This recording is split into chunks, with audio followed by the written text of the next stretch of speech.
So you've been interested in moving to Miami? Or you already live here but are currently renting and would like to know what it really costs to own a home or condo in Miami? Well, I'm gonna give you the answer in this video. I will show you the breakdown of all the costs associated with owning a home or condo in Miami based on some real-life examples. I will also show you why the median home price that you can easily Google is not very helpful in determining a real budget for owning a home here. At first, I'm going to cover the expenses associated with owning a 3-bedroom home, and later on, I'm gonna show you what it would cost to own an average 2-bedroom condo. So stick around for the whole picture and a comparison between the two. By the way, if you would like to purchase a home or condo in the Miami area and would like my help, please don't hesitate to reach out to me. All my contact information is in the description below as always. Hello everyone. My name is Thomas Druck and I'm a realtor with eXp Realty down in Miami. I have helped hundreds of people buy, sell, rent and manage homes over the past 17 years. And I would love to help you as well. Now that that's out of the way, let's get back to the subject at hand. What is the true price of owning a home in Miami? This of course depends on many different factors such as area, size, type of home, and so on. So what I want to do is give you two real-life examples of homes, and the other one's a condo, that are currently available and just break down the cost for those. We will be looking at nice properties in nice areas. However, I'm not looking at ultra-luxury homes or condos in super luxurious buildings or exclusive neighborhoods. Rather, we will be looking at neighborhoods that most people would feel comfortable in and that I personally would consider average. Again, this is of course a very subjective term, but I think they're neither very high end nor are they dangerous neighborhoods that you would be concerned about moving into. So our first example, I will show you 3 homes. All 3 are located in Coral Gables or South Miami and are in a similar price range, so the cost of owning should be very similar. What I'm covering as the cost of ownership is of course the acquisition cost, meaning purchase price, monthly maintenance and utilities, as well as taxes and insurance. That will cover your total ownership cost. Now, I do understand that these examples might be too expensive for some people. However, keep in mind, in nice areas, these homes are kind of on the low end of the spectrum. It goes up and goes up by a lot from there. All right, as promised, we're going to look at some examples here. And I just want to give you an idea here for full transparency so you realize I'm not making these things up. I'm looking at the following criteria: single family homes, minimum 3 bedrooms, minimum 2 bathrooms in South Miami or Coral Gables. As you can see, that search yields 120 hits. So there are 120 homes with those matching those criteria in those areas on the market right now. The 3 I'm using are priced at 1.2, 1.35 and just under 1.5.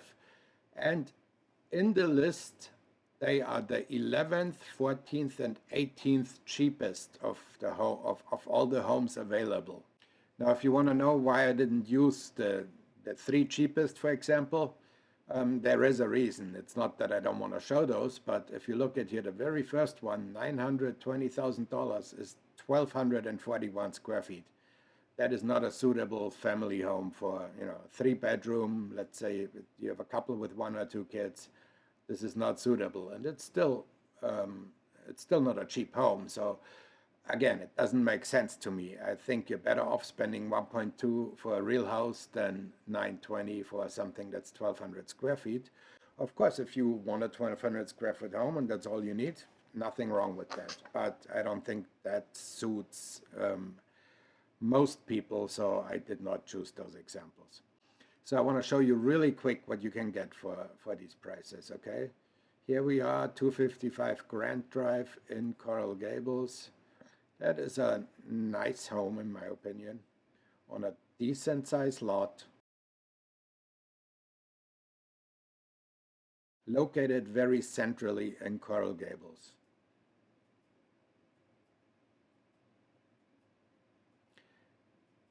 The home is recently redone, so this is a home you could buy, move into the day of closing, and not have to do anything. You'd be okay as is. The next one is 405 Candia Avenue. Again, great location. It's a little different style. I think it's perfectly livable as is. Nothing needs to be done, but of course, the kitchen, for example, is a little more outdated than we saw in the last one, so somebody might actually opt to change that.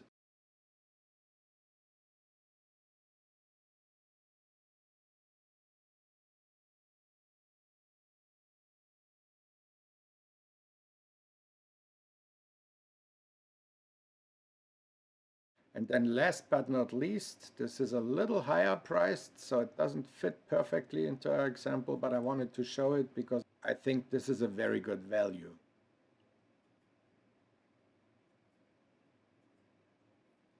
It's in great condition, looks to have been recently redone again, whether you like it or not, of course subjective, but it doesn't seem to need a lot of work, if any.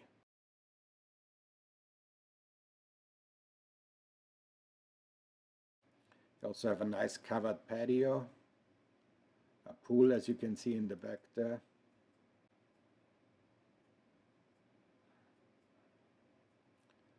So this all around, if your budget allows it, out of those three, in my opinion, is your best value. Okay, let's get back to the recap of pricing. So let's get started. So for my example calculation, I'm using a purchase price of 1.2 million. I fully realize, of course, that the example homes I just showed you are not priced at exactly 1.2 million. So just for the sake of this exercise and to give you a good framework and a good idea, let's use 1.2 million. In our example, I used a down payment of $250,000, which will leave you with a loan amount of $950,000. As interest rate, I used 7.43%, which is an average for a 30-year fixed interest loan that I just got off the internet yesterday. Of course, the real interest rate depends on many factors, such as your credit, your down payment, your income, all kinds of things. So with a purchase price of 1.2 million and a down payment of $250,000 and an interest rate of 7.43%, your monthly principal and interest on a 30-year fixed mortgage for a $950,000 loan amount is $6,597. That's your first piece of the puzzle. On top of that, you have insurance expenses. Again, those vary widely, but I'm using an average of $8,000 to $12,000 a year. So for this example, I'm using $850 a month for insurance. Property tax is roughly 2% of the assessed value of the property. Now, the assessed value tends to be lower than the purchase price. Unfortunately, I cannot tell you how much lower. So again, this is an estimate, but just so you know, my estimates are usually on the conservative side. I would like people to be positively surprised. So if I tell you something costs $1,000 and it'll hopefully only cost you $700, then you won't be mad at me. So the property tax for this example, I'm using $1,600 a month, which that gets you to a total for principal, interest, tax, and insurance of $9,047 a month. On top of that, we'll have utilities. Let's estimate around $250 a month in electricity for a 3-bedroom home. That can go up a lot in summer. And also if, for example, you have a pool with a pool pump running all the time. But it's a good estimate. I live in a 3-bedroom home. My electricity usually is higher than that because we have a pool, we have an older AC, and we have really bad windows. So, electricity, $250 a month. You have internet, let's calculate that at about $75 a month. You have water, which is roughly $50 to $100 a month.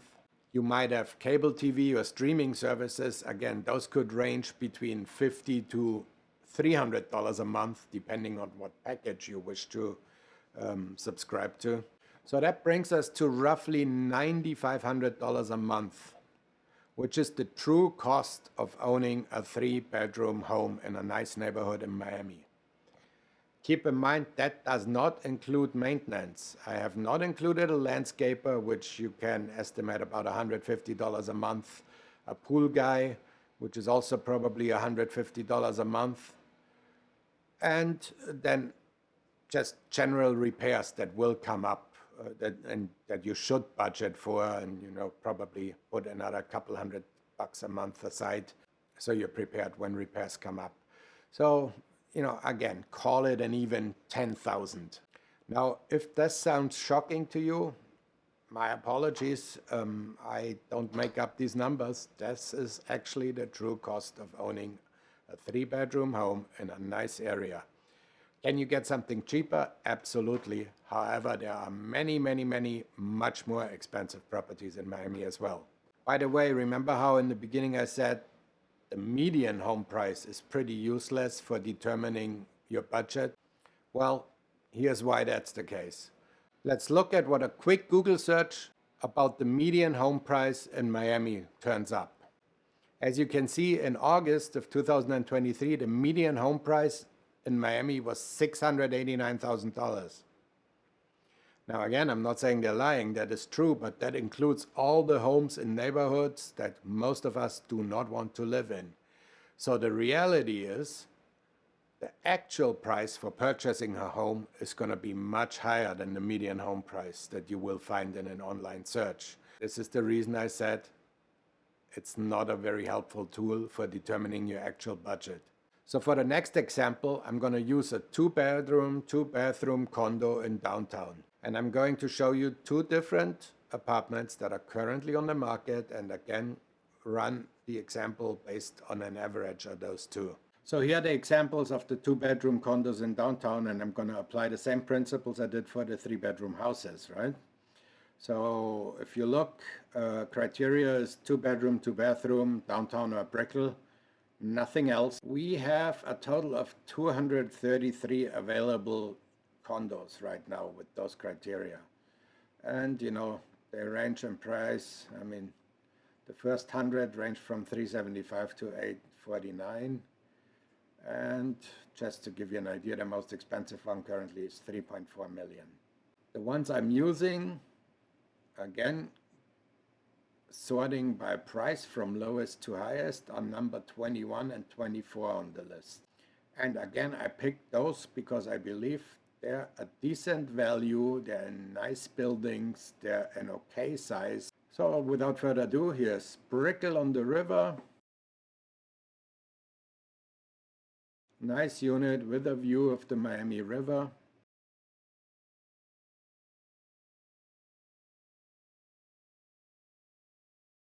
In my opinion, perfectly livable, ready to move in.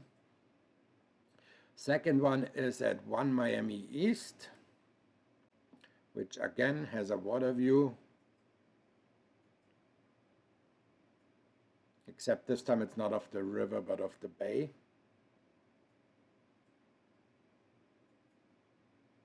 Both, by the way, are comparable locations in the heart of everything. They're about 2 blocks from each other, so location is not a major determining factor.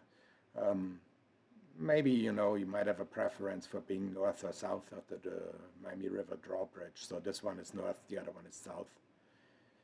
You got 2 options there that cover both bases.